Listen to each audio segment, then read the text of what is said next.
జమిలీ ఎన్నికల బిల్లు అమలైతే తెలంగాణలో 6 మాసాల పాటు రాష్ట్రపతి పాలన తప్పదా? మరో 9 ఏళ్ల తర్వాత తెలంగాణకు ఆ పరిస్థితి రానుందా అంటే అవుననే సమాధానం వస్తుందని బీఆర్ఎస్ నేత మాజీ ఎంపీ వినోద్ రావు అన్నారు.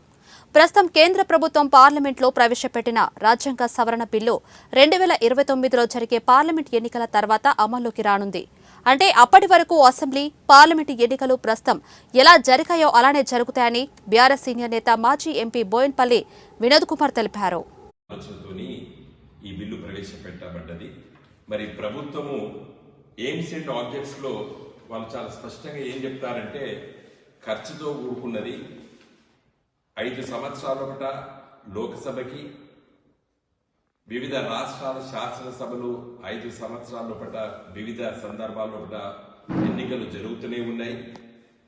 దానికి తోడు పంచాయతీరాజ్ వ్యవస్థలో మరి సర్పంచులు, బ్లాక్ ప్రెసిడెంట్లు, అంటే మన దగ్గర మండల ప్రజా పరిషత్తులు, జిల్లా పరిషత్తులు ఎన్నికలు ఇవన్నీ కూడా మరి సంవత్సరం పొడవుగా 5 ఏళ్లలో కూడా ఎన్నికలు జరుగుతూనే ఉన్నాయి. ఈ రాష్ట్రంలో కాకపోతే ఆ రాష్ట్రంలో జరుగుతున్నాయి.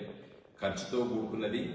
తర్వాత ప్రభుత్వాలు మరి ఒక ఆలోచనతో పని చేయలేకుండా పోతున్నాయి. ఈ ఎన్నికల కోడ్ ఇవన్నీ ఉన్నాయి కాబట్టి ఒకేసారి ఎన్నికలు జరిగితే బాగుంటుందనే ఉద్దేశంతో ఈ బిల్లు ప్రవేశపెట్టామని చెప్పి ఎయిమ్స్ అండ్ ఆబ్జెక్ట్స్ లో ప్రభుత్వం చెప్పడం జరిగింది. అయితే అందరు అనుకున్నట్టు జమిలీ ఎన్నికలు రేపో మాపో జరగడానికి ఈ బిల్లులో చెప్పలేదు. ఈ బిల్లులో ఏం చెప్తారు? Article 82A